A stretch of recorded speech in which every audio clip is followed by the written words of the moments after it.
Mr. Jeremy Bell investigates aviation disasters. He sifts through the wreckage. He tries to make sense of the broken pieces. He thinks he's putting the puzzle together. But what happens when you find an extra piece?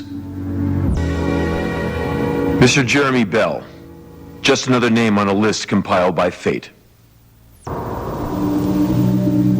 In a medical school laboratory, Diane Ballard is learning to dissect bodies. But she's about to learn something else. A lesson where the teacher is terror and the laboratory is the human soul. We amend the proverb to read, "Hell hath no fury like a dead woman scorned." Shock jock Tom Fowler likes to scare his listeners. Tonight, it's going to be the other way around. For all you pains in the asses out there, remember, you can only irritate so many people before you piss off the wrong one. A young couple moves into a new home. It's a fixer-upper. But some things about this house can't be fixed. They say you can't go home again, but haunted by the ghost of his own past, Keith Miller couldn't go anywhere else. In the middle of 1,000 square miles of nothing, something has appeared, something beyond logic, and Major Ben Darnell has been brought in to figure it out. Now the window looks out onto us, and it's only a matter of time before the window opens and they join us for dinner. Meet Gerald and Ben, two strangers who met in the woods. They've each come to the wilderness looking for peace and quiet. They're not going to find it. There's a lesson to be learned here. When someone tells you to hold your tongue, do it, or they just may do it for you. How far would you go to save someone else's life? What would you put yourself through? Michael Sears is about to test his limits. The best of intentions aren't enough. A man's got to know his limitations. Charlotte bought a used car. Let the buyer beware. This car has some features that aren't in the owner's manual. For sale, one used car, 2 previous owners, never needs gas, runs on rage. 4 college students on vacation, hoping to have the time of their lives. What they don't know is their time is running out. Some people end up in the trash heap of life. Others get recycled. We all ask ourselves, is death the end, or is there something after? Michael Doyle is about to find out. Faith sustains us. Sometimes it consumes us. Lieutenant Dale Stillman has the face of a hero, but most heroes only have to live through hell once. The greatest heroism isn't facing the enemy. It's facing the truth. Truth takes no prisoners. A monster has moved into 2460 Terrell Street.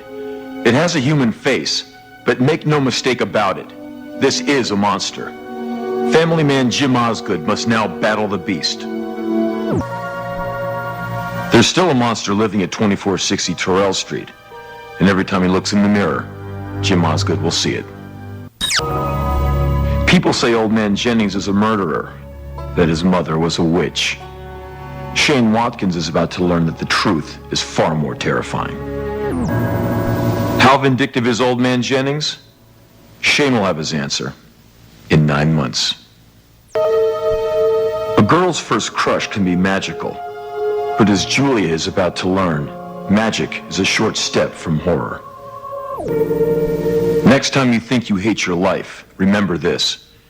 Happiness is 9/10 perception, 1/10 reality. An act of desperation and an act of charity meet on a rainy night. One of these two people has just made the biggest mistake of their lives. Will Barry ever learn his lesson? Give him time. He's only 4.5 in dog years. Something has invaded the safe suburban world of Kate Morris. It's up the stairs and down the hall and behind the bedroom door, waiting. You've just witnessed the perfect jailbreak, and she'll never be caught again. Meet Andy Harris. Good husband, hard worker, all-around nice guy. But today Andy Harris is having a nightmare. And what makes it worse is, he's awake. We all like to think we control our own destiny. But there's always somebody pulling the strings. Harlow Winton, working stiff. He's just inherited a huge mansion with 12 bedrooms, 9 bathrooms, and 4 fireplaces. Lucky guy. Only question is, will he live through the night? Harlow Winton, man of means, lord of the manor, master of all he sees. Hiding on this ship is something desperate, something vicious, something that kills. And Mark Stevens wants to let it out. We see the world through our hopes and desires, but the harsh reality is often just out of sight. Sidney Craig spent her life fighting the voices in her head. Now they're starting to fight back. Sidney Craig was on a quest to find her true self. Unfortunately for Sidney, she found it. Dr. Daniel Critchley has just met a unique patient. Either this man is insane, or the world is about to come to an end. Maybe it takes a madman to know the mind of God. Sandra has lost one of her 5 senses, but she's about to gain another. A sense no one else has. A sense that just might get her killed. A woman who needed to hear a voice. A man who needed to be heard. Be careful what you wish for. A day in the very average, normal life of Susan Thornhill. Normal until today, that is, when her world has vanished into a nightmare. She's headed to the reference section, looking for some answers. Nothing lasts forever, kids. Try not to forget that. Every small town has its secrets. Eli Weston is about to discover that some secrets are best left buried. Next time you scoff at someone else's beliefs, remember, behind every legend is a kernel of fact.